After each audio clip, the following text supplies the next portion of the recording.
We are often warned today of how deceptive film editing can be. Even in the allegedly documentary format, certain information can be willfully cut. Misinformation or exaggeration can run rampant if the editors deem it so.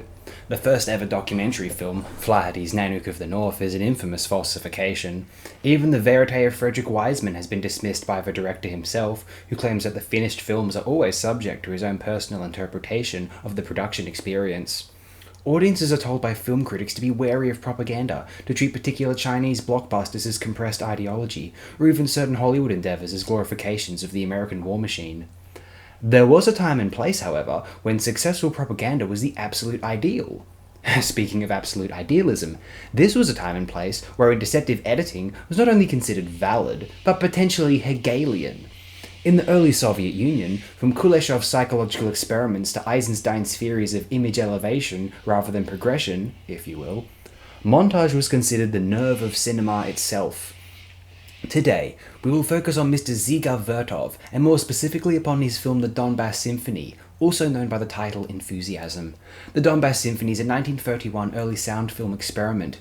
In fact, the film was quite literally experimental. Vertov himself considered it as an extended experiment in which the juxtaposition and misalignment of sound were intentional.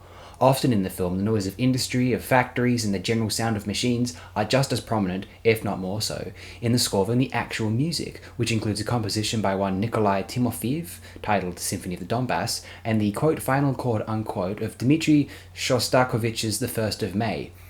Vertov believed that an intentional lack of synchronization would have a marked effect on the audience. More than anything, Vertov was extremely focused on how his films would affect their audience, evidenced by his artistic coming of age through the political newsreel Kino Pravda.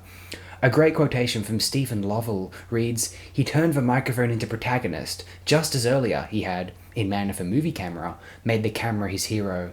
Not only did he and his team conduct a successful experiment with a mobile microphone, they did not settle for simply synchronizing sound and image, instead taking the line of greatest resistance by creating an eloquent counterpoint between the two."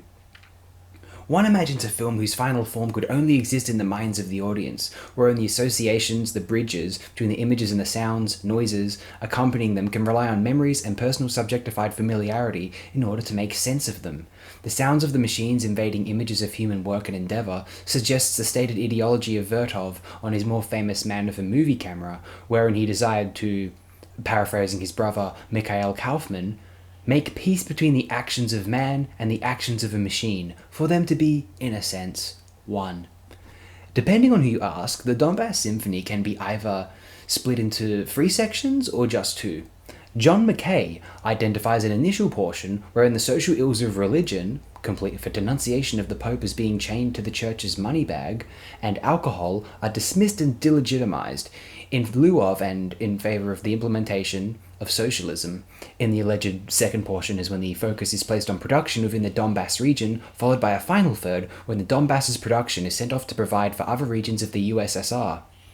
Gonzalo de Lucas, on the other hand, argues for 2 defined sections.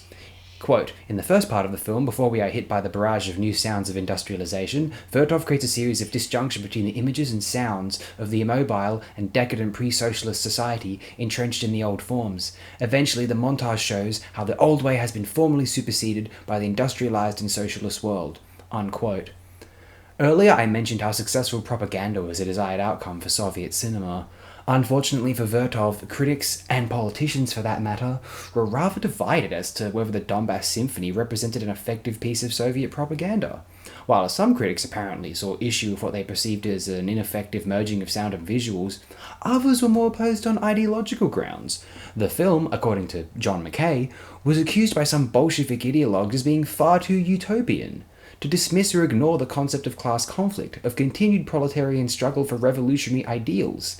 This was considered an unrealistic filmic representation of the party and the state. Regardless of any of that, a contemporary viewer might find themselves captivated, ideologically or otherwise, by the vast display of images within this picture.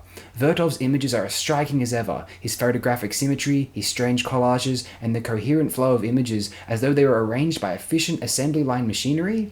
I find a certain sublimity to this cinematic experience. If Leni Riefenstahl has taught us anything, though the amount she actually has taught us, good or bad, makes me extremely uncomfortable. It's that propaganda films can be coldly admired as pieces of grand technical craftsmanship.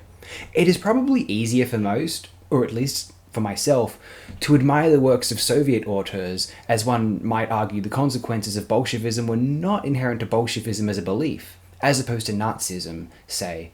With this in mind, it becomes a remarkable, often giddy, affair to witness something so shamelessly utopian upon the screen, while some Soviet filmmakers, and many more international communists, strived for a kind of socialist realism in the decades to follow. Vertov's work seems to express a somewhat naive, at least according to his fellow ideologues, utopianism, a utopianism which is tranquil, addictive, and absolutely aesthetically enchanting. Did this film convert anyone to socialism, or to Bolshevism? Likely not. I would, however, attempt to brainwash those who see little value in cinema with this film and other works by Dziga Vertov. And why not? These films are at least as much works of cinema supremacy as much as they are of Soviet superiority.